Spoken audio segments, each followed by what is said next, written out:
ये 5 सरपंच जहाँ कुछ मौजूद होंगे, अपने घरों में नहीं सोते थे, लेकिन जमहूरियत को जिंदा रखा। यहाँ एक ही मसला नहीं है, यहाँ बहुत से मसाइल हैं। या बन तो सुगनवर जो से मजलूम कोमस बकार ना त्रावत नड़ बंगड़े रोस्तम जो पाने अंदर। अपने देश की, अपने मुल्क की, अपने समाज की तरक्की के लिए अच्छा सोच रखेंगे। हम क्यों हर काम अपना निकालने श्रीनगर जाए?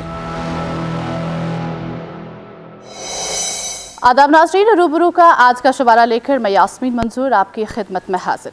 नाज़रीन, यहाँ के लोगों से बातचीत हमारी जारी है। हमने जाना क्या कुछ मसाइल हैं इनके, और हमारी यही कोशिश रहेगी इनके मसाइल, इनके ख्यालात आला हुकाम तक पहुँचाना। तो आइए, जो कुछ सवालात रह गए थे आज उन्हीं पर बात होगी। अपने प्रोग्राम को आगे बढ़ाते हुए करते हैं अपने सवालातों का सिलसिला शुरू।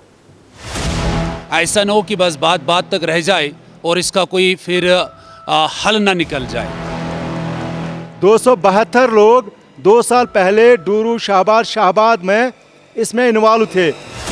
डिस्ट्रिक्ट अनंतनाग की ही बात है, एक बच्चे ने अपनी माँ का कत्ल कर दिया, दोस्त के साथ मिलकर कत्ल कर दिया। डूरू शाहबाद को द हब ऑफ इनोवेशंस भी बोला जाता है, ये आपने सुना नहीं होगा अभी तक।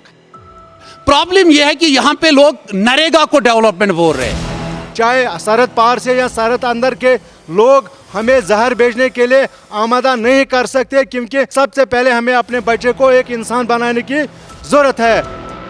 एक बंदा जो है वो गन लेता है, तो हम ये नहीं देखते कि उसका रूट काज क्या है। प्राइवेट कंपनीज आएंगे तो J&K के जो बेरोज़गारी का जो मसला है, जो अभी भी बर्निंग इशू है, तो वो ख़त्म हो जाएगा। सरकारी उस्ताद जो सरकार की तरफ से एजुकेशन के ज़रिए से तनख्वाह ले रहा है, उसका बच्चा सरकारी स्कूल में एडमिट हो, और ये ज़रूरी रूल होना चाहिए जिससे एजुकेशन सिस्टम का बदलाव होगा। हमारे यूथ के लिए आपका क्या मैसेज है, ख़ासकर उन जैसे यूथ के लिए जो कि ऐसी एक्टिविटीज़ या ड्रग्स जैसे मंशियात जो है उसमें इन्वॉल्व होते हैं? देखिए, यूथ को तो मैं कहूँगा इतना ही कि इन चीज़ों से दूर रहें। बाकी उम्मीद तो सरकार से है, वो यहाँ पे कुछ करें, ऐसे इनिशिएटिव्स करें जिसमें लड़के, हमारी यूथ इन्वॉल्व हो, बिजी रहें। हफ्ते बाद हफ्ते उनको बुलाया जाए फलानी जगह पे, भाई मुशायरा हो रहा है, जितने भी शायर लड़के हैं, पोइट्स हैं, वो वहाँ पे आके अपना हुनर दिखाएं। ठीक है। दूसरी बार अगले महीने में कुछ सिंगर्स के लिए हो, वहाँ पे सिंगर्स को बुलाया जाए। सिंगर्स, भाई अनंतनाग में प्रोग्राम है, एक सिंगर को आप बुलाओ बाहर से, बाकी अनंतनाग के बच्चों को चांस दो, बाकी साउथ कश्मीर के बच्चों को चांस दो। साउथ कश्मीर का सेंटर अनंतनाग ही आता है, बड़ा डिस्ट्रिक्ट, मदर डिस्ट्रिक्ट जो है इसका साउथ कश्मीर का अनंतनाग ही है। अनंतनाग में एक ऑफिस खोला जाए ताकि यहाँ के साउथ के लड़के सब वहाँ पे जाएं। आर्ट कल्चर लैंग्वेजेस ऑफिस में हर एक फन होता है, वहाँ पे हर एक चीज़ को देखा जाता है, सराहना हो उनकी। हमारा एक इनोवेशन मिशन है कि जो हमने 2016 में स्टार्ट किया था कि revolution of innovations, revolution of technology, वो कश्मीर से स्टार्ट होगा। लेकिन एक खुशकिस्मती की बात है कि उसमें बच्चे जुड़ रहे हैं। आज शुतु बोजन की फलानी लड़के ने ये बनाया, वहाँ पे 6th क्लास का लड़का है, उसने ये इन्वेंट किया, तो चेंज आ रही है यूथ में बहुत ज़्यादा। तो मैं यहाँ पे और एक बात ऐड करना चाहूँगा कि हमने इनोवेशंस को लेके एक क्लब बनाया था, सेंटर बनाया था, the Kalam innovation centre, and all over Kashmir 3000 से ज़्यादा बच्चे हमारे पास है। लेकिन अभी हमने रिसेंटली डिग्री कॉलेज डूरू में इनोवेशन काउंसिल करके एक इनिशिएटिव लिया है, जिसमें सबसे बड़ी और मेन बात हमें आई लास्ट में डिस्कशन में कि फ़ंड्स कहाँ से हम रेज़ करेंगे। हम स्टूडेंट को तो इक्विपमेंट्स देंगे, लेकिन वहाँ से फंड्स मिलेंगे तो मिलेंगे कैसे? तो मैं LG सर से भी ये रिक्वेस्ट करना चाहूँगा। रिसेंटली मैंने दूसरे एक नेशनल TV शो में भी उनसे यही सेम रिक्वेस्ट करी थी कि सर प्लीज़ आप जो साउथ कश्मीर का डूरू शाहबाद है, यहाँ के इनोवेटर्स को एक बेसिक प्लेटफॉर्म जो है वो प्रोवाइड कराइए। बाकी हमारी जो इनोवेशंस है अल्हम्दुलिल्लाह नेशनल के इंटरनेशनल लेवल पे भी बहुत ज़्यादा अप्रिशिएट की जा रही है। ये डेवलपमेंट पे, क्योंकि मैंने पहले ही बोला था कि मैं हिलाट ब्लॉक से बिलोंग करता हूँ, इसमें एक हल्का आता है चांगू, वो तकरीबन 2500 की पॉपुलेशन से ज़्यादा है, 2500 उसकी पॉपुलेशन है। हमने बहुत बार गवर्नमेंट से रिक्वेस्ट की थी कि उनको 2 पंचायत में डिवाइड किया जाए, और एक वहाँ पर रोड जाता है जिसको 2002 में मैकडम पड़ा है माटेगुंड टू बदरमुन, उसको 2002 से कोई कभी भी मैकडामाइजेशन नहीं हुआ है। और 2014 में एक कनेक्टिविटी रोड बना था रेलवे स्टेशन टू माटेगुंड, वहाँ पर उनको ब्रिज वहाँ 7 साल से ब्रिज को बनाने में। मैं यही कहूँगा कि अगर पाकिस्तान जो है वो कश्मीर के नौजवानों के हाथों में बंदूक दे रही है, तो जहाँ तक मंशियात का ताल्लुक़ है, मंशियात आते कहाँ से है, कहाँ, ये गवर्नमेंट को चाहिए कि इस पे पाबंदी। जैसे अभी मंशियात की बात आपने फिर से की, तो अगर देखेंगे जो साउथ कश्मीर में कुछ ऐसी जगह थी जहाँ पे चरस की काश्त भी पाई गई, तो इसमें कौन इन्वॉल्व है? मैम आप ज़्यादा ये बुरा मत मानिए, आप मेरी बहन हो, आपको मैं एक बात कहूँगा, जहाँ तक जो ये ड्रग्स बेच रहे हैं वो पहले काउंसलर डेवलप करते हैं। अगर आप मेरी बहन, मैंने पहले आपको कहा गलत नहीं मानना, अगर आपको कोई मंशियात भेजने वाला इस तरह से काउंसलिंग करेगा, इतनी एजुकेटेड हो के भी आप उसमें मुलविस हो जाओगे। तो जहाँ तक गवर्नमेंट की बात है, अगर ये बिज़नेस करने वाले, ड्रग्स का बिज़नेस करने वाले इतने ताकतवर हो रहे हैं, तो गवर्नमेंट क्यों नहीं ऐसा काम कर रही है कि मंशियात को ख़त्म करने के लिए वो काउंसलर करे, बेदार यानी पैदा करे, यूथ को काउंसलिंग करे ताकि इससे वो बच जाए। डोरू शाहबाद के लिए सब डिवीजन इरिगेशन डिपार्टमेंट का है, मगर बदकिस्मती से वो डोरू के लिए है ही नहीं है, डोरू वेरीनाग के लिए है ही नहीं है। उसमें ये बात है कि वो कोकरनाग भी सर्व करता है। वो जब हम उनसे पूछते हैं कि हाँ इरिगेशन वालों को नदी नाले जितने भी आपाशी के लिए हमारे, क्योंकि आपको मालूम है ड्रास सीजन में हमारे 10,000 कनाल से ज़्यादा आपाशी के लिए जो हमारी लारखीपोरा, नूपुरा, क्रीडी, महमूदाबाद, नथीपोरा जितने भी एरिया है उसमें परेशानी होता है आपाशी के लिए, ज़मींदारी के लिए। उसके लिए तो बदकिस्मती से डैम बनाया गया, डैम को लीकेज है, जब से बना तब से हैंडओवर ही नहीं है, उसमें लीकेज है, पता नहीं उस पर इन्वेस्टिगेट क्यों नहीं कर रही कि ये उसमें लीकेज क्यों है। अब वो लीकेज वो इन्वेस्टिगेशन का मसला है, मगर तब तक लोग परेशानी के आलम में हैं। वह हमारे आपाशी के लिए 10,000 कनाल से ज़्यादा ज़मीन तबाह हो रही है, उस पर काम किया। इरिगेशन वाले तो करते नहीं, अच्छा फ्लड कंट्रोल वाले अल्हम्दुलिल्लाह वो तो काम करते हैं, मगर जो नदी नालों पर, जो नदियों पर, जो बीच इस सांद्रन में जो यहाँ से गुजरती है, इस सांद्रन पर एनकोरेज हुआ है, वो उठाने की ज़हमत नहीं करते हैं। मगर हम दिल खोल के कुछ बात करेंगे। जो हमारी दिक्कत है ग्राउंड लेवल पर, हम इंतज़ाम एडमिनिस्ट्रेशन से गुजारिश करना चाहते हैं, LG साहब से गुजारिश करना चाहते हैं, हम अपने प्राइम मिनिस्टर वज़ीर आज़म से गुजारिश करना चाहते हैं। जो पानी है सासखुड़ा नगमनाड़ वालों को, वो पानी की किल्लत है। हमें सासखुड़ा नगमनाड़ वालों को रोड नहीं है। मैंने अपना DDC साहब को भी बोला, हर एडमिनिस्ट्रेशन को बोला, ये 2 इलाका रह गया नगमनाड़ सासखुड़ा जिनको रोड नहीं है। कोई डिलीवरी केस होता है, 8 फुट बर्फ़ पड़ती है, हम जवान 10-15 आता है आएंगेपुरा से, सासखुड़ा से, नगमनाड़ से, और डिलीवरी को कंधों पर उतार के हमें आना पड़ता है। कपरन से हमें आना पड़ता है वेरीनाग। इसलिए खदा के लिए उस पर उन 2 इलाकों में इंसाफ कीजिए, उनको रोड की फैसिलिटी दीजिए, उनको पानी की फैसिलिटी दीजिए। मामला सियासी हो या समाजी, हर एक मामले का इलाज तालीम में ही मुज़म्मिर है। जब तालीम का मकसद ये बनाया जाए कि तालीम याफ्ता को नौकरी मिले, तो उस समाज में नौकर ही पैदा होंगी। मेरे ख्याल में लोग भी इसी के पीछे हैं कि मेरा बच्चा डॉक्टर बनना चाहे, इंजीनियर बनना चाहे, लेकिन कोई ये नहीं चाहता है कि मेरा बच्चा अच्छा आदमी बनना चाहिए। तो इसलिए जब हम चाहते ही हैं कि हमारा बच्चा नौकर बने, तो तालीम का मकसद भी यही बनाया गया है, नौकर बनाना। तो मेरे ख्याल में अजसरनाव हमें जायज़ा लेना पड़ेगा अगर सही तौर से इस निज़ाम को दुरुस्त करना है। तो इस तरह से अगर मैं और आगे चलूं, तो मैं इस इलाके में आपको ये बताते जाऊं कि यहाँ एक गर्ल्स हायर सेकेंडरी का क़याम अमल में लाया गया, लेकिन स्टाफ के बगैर।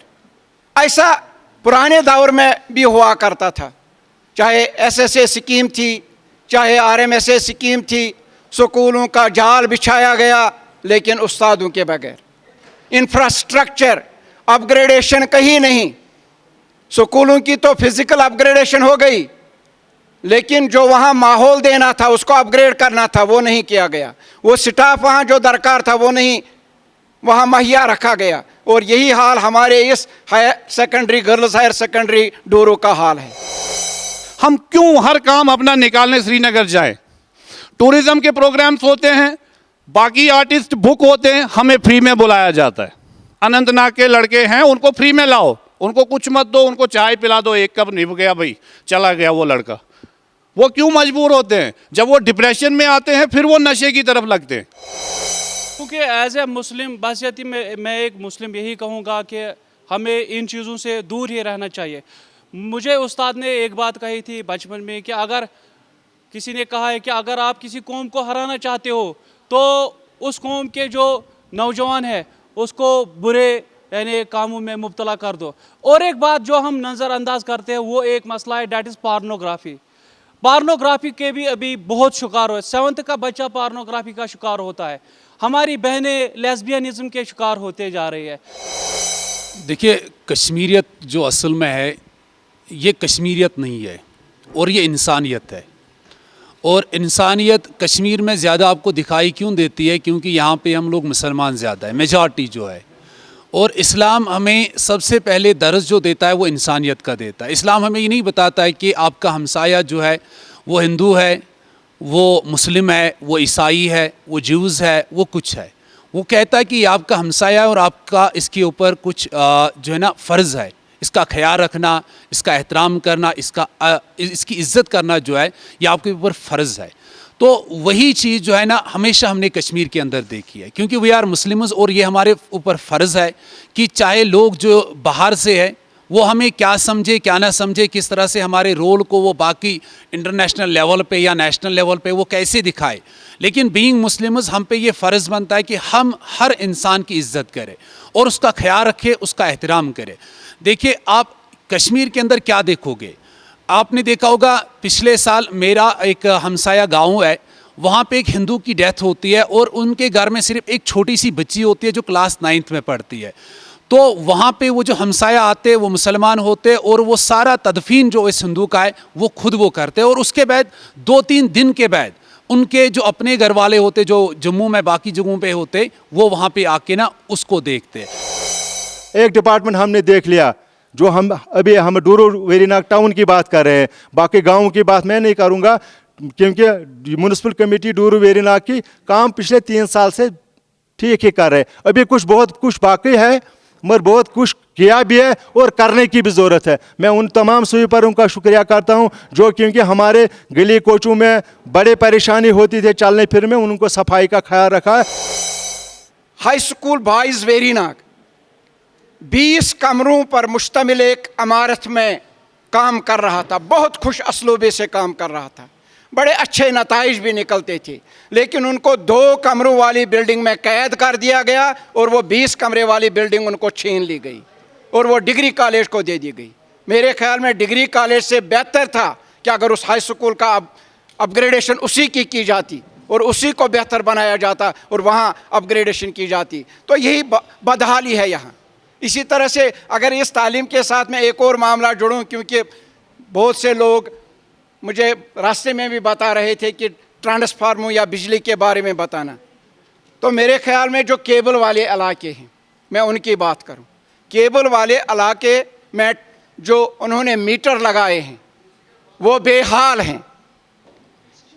3 चीज़ें हो सकती है, या मीटर बेहाल है, या डिपार्टमेंट बदहाल है, या कोई पहले ही प्री इंस्टॉलेशन ऑफ मीटर्स कोई ऐसी चाल खेली गई कि उसमें बहुत सा लोड पहले ही रखा गया और उसके बाद उसको आप डिवाइड करके वो हमें महीने में उसको बांट के हमारी बिल आ जाती है। एक महीने में 700 बिल आती है, दूसरे महीने में 7000 बिल आती है। ये कैसे पॉसिबल है? अगर हम गैजेट्स का भी इस्तेमाल करें, तमाम इलेक्ट्रॉनिक गैजेट्स का भी इस्तेमाल करें, तो इतना फ़र्क नहीं हो सकता है। एक महीने और दूसरे महीने में हज़ारों में फ़र्क आता है। तो देखना पड़ेगा कि ये मीटर बेहाल है या डिपार्टमेंट बदहाल है। हमारे अनंतनाग की बात करें या पूरा कश्मीर की बात करें, हमारा जो यूथ है मल्टी टैलेंटेड है। तो इस हवाले से अगर देखेंगे जो सिनेमाज इन कश्मीर है, आपका पॉइंट ऑफ व्यू क्या है उसको लेकर के? आप ये मानते हैं कि अगर सिनेमाज यहाँ पे अच्छे से आ जाते हैं, जो हमारे आप जैसा यूथ है या जिनका बाकी एक्टिंग में जो अपना करियर बनाना चाहते हैं, उनको एक प्लेटफॉर्म मिल सकता है इससे? मैं वही बात कर रहा हूँ ना, वही तो मैं बात कर रहा हूँ। एक्टर्स भी हैं हमारे पास, मॉडल्स भी हैं हमारे पास, सब कुछ है। और सिंगर जो हैं हमारे अनंतनाग के, मुझे नहीं लगता उनको कोई गिरा पाएगा। खासकर अनंतनाग के जो सिंगर्स अनंतनाग में हैं उनको कोई नहीं गिरा पाएगा। मैं नहीं समझता। हमारे साउथ कश्मीर से सिंगर हैं, शुपियान डिस्ट्रिक्ट से मोहसिन दिलशाद, मेहदी मोहसिन के नाम से उन्हें जाना जाता है। मुझे नहीं लगता पूरे कश्मीर में ऐसा कोई नया आर्टिस्ट है। कैसर निज़ामी सर वो बड़े आर्टिस्ट हैं, बड़े रह चुके हैं, सीनियर आर्टिस्ट हैं। मुझे नहीं लगता कि हमारी एज तक उनके जैसा कोई आर्टिस्ट है। उनको कभी बुलाया गया ऐसे शोज़ में? कभी नहीं बुलाया जाता। हमारे शोज़ होते हैं, सेमिनार्स होते ही नहीं, कभी होता ही नहीं। अनंतनाग में कुछ ऐसी एक्टिविटी होती नहीं। पहलगांव में अगर होती है तो मैंने आपको पहले ही बता दिया, बुक कहाँ से होते हैं आर्टिस्ट? सिर्फ श्रीनगर से, या तो जम्मू से, या तो दिल्ली से लाया जाता है, या पंजाब से लाया जाता है। हमारे अनंतनाग वालों को कोई नहीं पूछता। अगर कोई पूछता है, अगर यहाँ की यूथ को कोई पूछता है, कोई चांसेस देता है, स्टेज देता है, वो है इंडियन आर्मी। अगर इस क्लास अटेंड करन पता अगर नेरुन आसे हम चाहेंगे कि हम गर्ल्स रेस्ट रूम में बैठेंगे, लेकिन हमें तपती धूप में बैठना पड़ता है बाहर ग्राउंड में। तो कैंटीन की बात करेंगे, कैंटीन बिल्कुल भी हमारे कॉलेज में हमारे पास ये कैंटीन फैसिलिटी नहीं है। तो दूसरी तरफ से अगर हम बात करेंगे, आपने अभी कहा कि ड्रग्स, सुसाइड, हमने बीजीसी के सेमेस्टर का एग्ज़ाम जब हमने कंप्लीट किया तो 3 दिन हो गए, हम बैठे थे घर में, तो बात आई कि आपका रिज़ल्ट डिक्लेयर हो गया 3 दिन में, और जो हम डिज़र्व करते थे हमें वो नहीं मिला है। मतलब जिस हिसाब से मैंने अपना पेपर किया था, ये मेरे हिसाब में मेहनत करमुज, जब मैंने अपना रिज़ल्ट देखा तो मैं शॉक हो गई। मतलब एक तरफ से हमें घर में सुनना पड़ता है कि भाई आपने क्या किया है, ये क्या रिज़ल्ट है, तो वो मेन रीज़न है हमें कि दपो हाँ भाई चलो अस रोज़ो, हमें घर वाले हमें तंग करें, हमें नहीं सुनना है। वो मेन रीज़न है हम ड्रग्स लेंगे, दपो गो रोजन हाला अमि चीज़ निशन दूर, टेंशन निशन रोजो हाला दूर। मैं सरफराज हूँ तारीख़ के किरदारों में। ये एक औरत बोल रही है, मैं सरफराज हूँ तारीख़ के किरदारों में, मैं रही शोला नवा शाम के दरबारों में, मैं मोहब्बत की अलामत, मैं वफ़ा की तस्वीर, मैं ही चुनवाई गई कसर की दीवारों में। कदर यूसुफ की ज़माने को बताई मैंने, कदर हज़रत यूसुफ अलैहिस्सलाम, कदर यूसुफ की ज़माने को बताई मैंने, तुम तो उससे बेच आए मिस्र के बाज़ारों में। औरत का जो मुकाम है असल में वो इस्लाम ने दिया है। अगर इस्लाम की तवारीख़ का मुताला किया जाए तो पुराने ज़माने में अगर आप चीन की तरफ देखेंगे, वहाँ कन्फ्यूशनिज़्म था। वो औरत को कुछ महीनों के लिए खाने पकाने पर भी पाबंदी करते थे। अगर आप इजिप्ट जाएंगे, वहाँ देवी देवताओं को खुश करने के लिए बलि चढ़ाया जाता था लड़कियों को। अगर आप अरब जाएंगे तो वहाँ लड़कियों को ज़िंदा इज़्ज़त के खातिर दफनाया जाता था। अगर आप हिंदुस्तान की तरफ देखेंगे तो वहाँ सती सिस्टम था, जिसमें औरत के बोझल कदम को छुपा के उसको ज़रूरी ये था, उस पर लाजमी बनता था कि वो खुशी खुशी चले, लेकिन बोझल कदम उसका साथ नहीं देते थे। तो अगर किसी औरत को इज़्ज़त मिली है तो वो इस्लाम में मिली है, लेकिन हम इस्लाम के उसूलों को, इक़दार को भूल गए हैं। इस वजह से ज़्यादा जो पैरिटी ख़त्म हो गई है, डिस्पैरिटी पैदा हो गई है, वो इसी वजह से है कि हमारी जो कश्मीरियत है ये रिलीजियस टॉलरेंट है। अगर आपने इससे पहले भी देखा होगा कि हम लोग अभी भी, अगर आप देखोगे, यहाँ पे बहुत सारी कम्युनिटीज़ के लोग रहते हैं। ख़ासकर अगर आपने देखा होगा यहाँ पे पंडित हमारे भाई है, हम मुस्लिम्स है और सिख वगैरह जो भी है।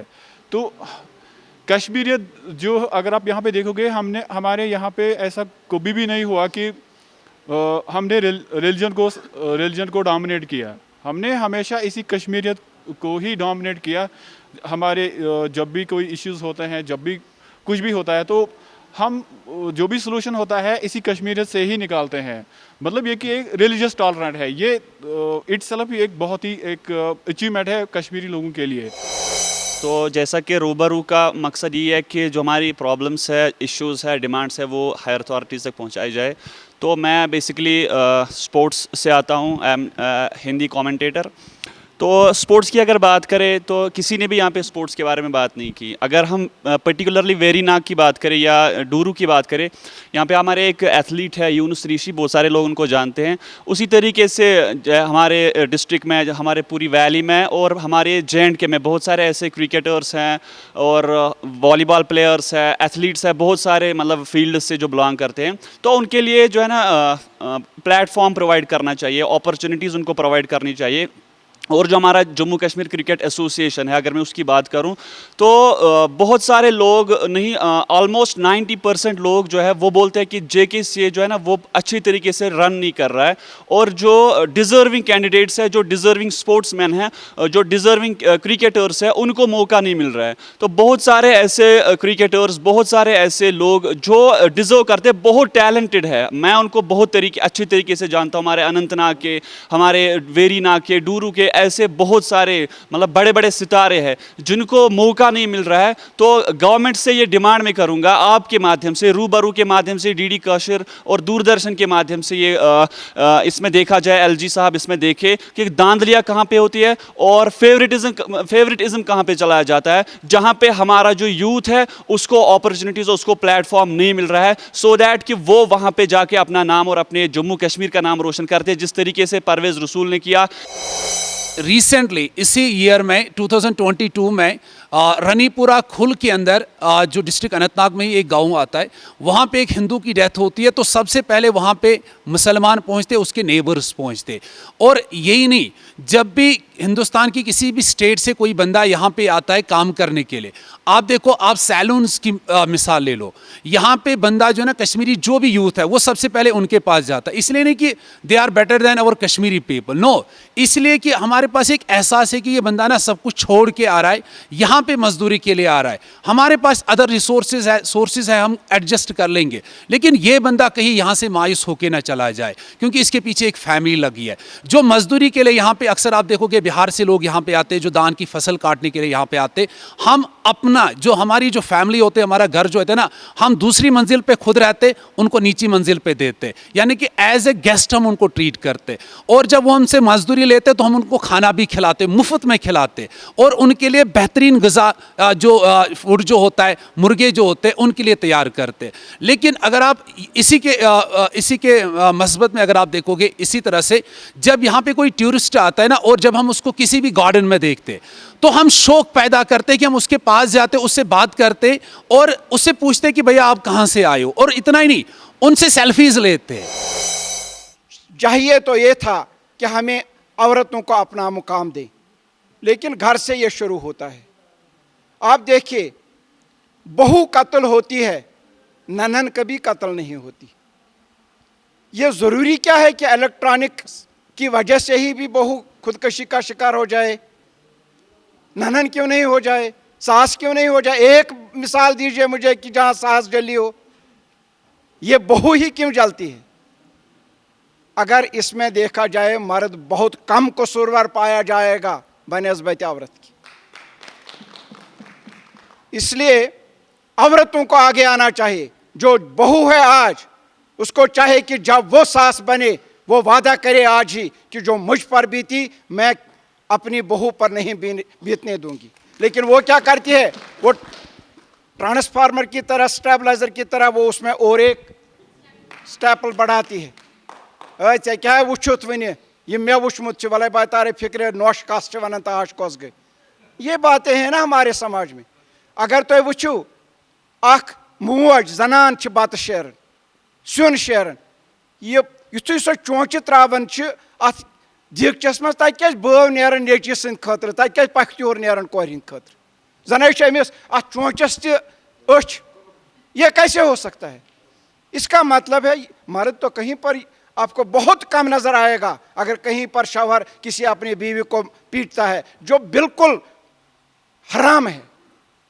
मज़हब इस्लाम इसकी बिल्कुल सराहन मुखालफत करता है, लेकिन हमने कस्टम बना रखी है कि जिस औरत को एक हफ्ते में 2 बार ना पीटा जाए वो औरत ही अपनी नहीं है, वो बीवी ही नहीं रहती। ये समाज ने कुछ ऐसे इक़दार बनाए हैं, खड़ा किए हैं और इसको रंगत दी है मज़हब की, लेकिन मज़हब तो ये सिखाता नहीं है। इसलिए ज़रूरत यह है कि औरतों को ही आगे आना चाहिए और औरतों को खुद ये कसम खानी चाहिए कि हम इस डिस्पैरिटी को ख़त्म करके ही दम लेंगे, तब ये ख़त्म होगी, वरना ये ख़त्म नहीं होगी। नाज़रीन, रूबरू का आज का शुमारा यहीं पर इख्तिताम को पहुंचता है। अगर आप चाहते हैं कि हमारी टीम आपके इलाके में आकर आपसे बात करे, आपके हालात जाने, आपकी राय जाने, तो आप भी हमें हमारे सोशल मीडिया अकाउंट्स पर भेज सकते हैं जो इस वक्त आपके टीवी स्क्रीन पर आ रहे हैं। तो दीजिए मुझे और मेरी टीम को इजाज़त। शब बखैर।